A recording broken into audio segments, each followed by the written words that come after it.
Los campos de concentración de la Alemania nazi han sido uno de los horrores más atroces perpetrados por la especie humana en su afán por aniquilar a sus semejantes.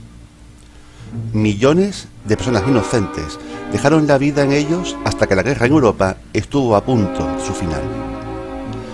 Las tropas del bando aliado que iban entrando en estos lugares se encontraban con escenas que nunca podrían haber imaginado, aún estando ya acostumbrados a presenciar la muerte en variadas y horribles formas.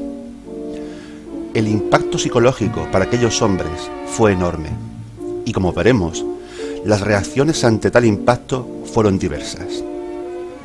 Te doy la bienvenida al vertedero de Kratos.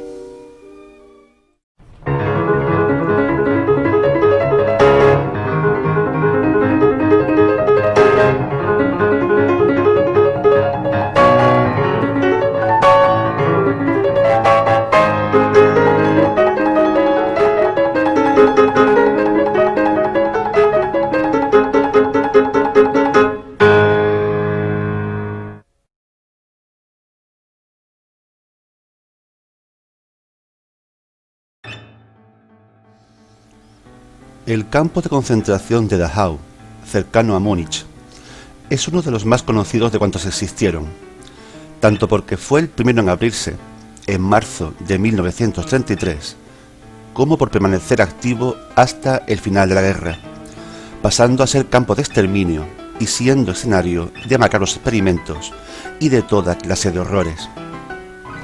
Un lugar con tan larga y terrible historia no iba a tener un final fácil.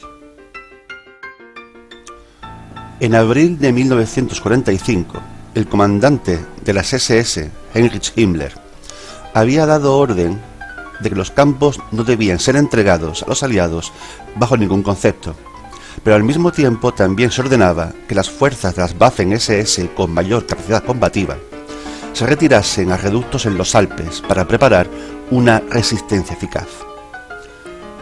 Dachau quedó al mando de un subteniente llamado Heinrich Wicker, que se veía en una posición difícil, con apenas un centenar de hombres bajo su mando y más de 30.000 prisioneros, sabiendo que los estadounidenses se acercaban. Víctor Maurer, oficial de la Cruz Roja, contactó con Wicker y logró persuadirle de que entregara el campo pacíficamente a los estadounidenses, asegurándole que recibiría buen trato. De modo que esperaron en la entrada principal del campo con bandera blanca. Allí recibieron al general de brigada Henning Linden, de la 42ª División de Infantería del Ejército de Estados Unidos. Casi al mismo tiempo, un contingente de la 45ª División de Infantería, al mando del coronel Felix Sparks, temiendo una fuerte resistencia en el acceso principal del campo, se acercaba al mismo siguiendo las vías férreas. Al llegar, los soldados descubrieron algo que les heló la sangre en las venas. Las vías estaban bloqueadas por una treintena larga de vagones de carga repletos de cadáveres esqueléticos, macilentos, con aspecto de haber sufrido lo indecible antes de morir. Hombres, mujeres y niños, desnudos unos, con la tosca ropa a rayas otros. Muchos parecían haberse muerto allí mismo, simplemente, de hambre, de sed o por enfermedad. Pero no pocos presentaban orificios de bala. Habían sido rematados. Los hombres al mando de Sparks entraban en Dachau con un ánimo muy diferente al de sus camaradas de la puerta principal. Encontraron más cuerpos en construcciones de hormigón, en pilas que llegaban hasta el techo de las salas. Aquel domingo, 29 de abril de 1945, las cosas se descontrolaron muy rápidamente en el campo. En diferentes puntos del mismo, los soldados estadounidenses dispararon sobre guardias de las SS, que ya se habían rendido, aunque posteriormente alegarían que intentaban escapar. Otros se cebaron con los perros de guardia, unos 25 ejemplares de pastor alsaciano que estaban en las perreras, también muertos a tiros. Algunos soldados dieron armas a prisioneros que dispararon a guardias o a los capos, presos que ejercían de vigilantes. En otros sitios hicieron simplemente la vista gorda, mientras los prisioneros se vengaban a golpes de sus antiguos captores. Se cree que el propio comandante en funciones, Heinrich Wicker, murió de este modo. Los prisioneros iban por todas partes, vitoreando a los soldados o maltratando a sus antiguos guardias. En algunos sitios, los soldados tuvieron que hacer disparos al aire para disolver tumultos, uno de los cuales estuvo a punto de aplastar a la corresponsal de guerra Margaret Higgins, que acompañaba al grupo del general Linden.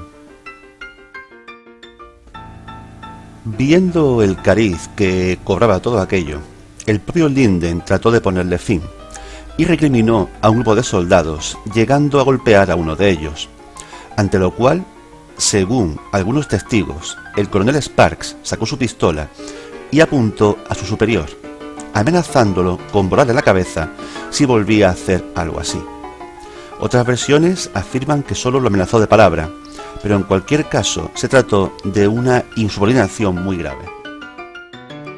La llegada de más tropas al campo puso fin a los incidentes, pero ahí estaban los cuerpos de los guardias de las SS como incómodo recordatorio. Se abrieron investigaciones, naturalmente, pero el general George Patton, responsable último de actuar sobre el caso como gobernador militar de Baviera, resolvió sobreseer todos los cargos por los hechos de aquel día. Incluso el Consejo de Guerra, abierto contra Sparks, quedó en nada, pese a la gravedad de su falta. Un informe de los hechos durmió en los archivos nacionales de Washington hasta 1991. Resulta comprensible la reacción de los hombres de la 45ª División de Infantería ante la magnitud de los horrores que tuvieron que contemplar. En las liberaciones de otros campos no se dieron tales hechos. El 15 de abril, efectivos de la 11ª División de Infantería Británica entraron en el campo de concentración de Bergen-Belsen, en la Baja Sajonia. Allí encontraron escenas tan espantosas como las de Dachau, pero ningún soldado británico se tomó la justicia por su mano. Eso sí, decenas de guardias de las SS fueron capturados y obligados a enterrar los cuerpos insepultos. Juzgados meses después, 11 de ellos fueron condenados a muerte y el resto a diferentes penas de prisión, de los que ninguno cumplió más de 10 años. Las estimaciones más moderadas sobre los SS muertos en la liberación de Dachau hablan de entre 30 y 50. En cualquier caso, diríase que la justicia sumaria fue más eficaz. Pero, ¿fue un acto lícito? ¿Puede convertirse el acto de matar en algo tan fácil, por extremas que sean las circunstancias? Deja tu opinión en los comentarios. Si te gustó este vídeo, dale al like, suscríbete al canal, pero comenta, sobre todo comenta. Sigamos hablando de historia. Cuídate.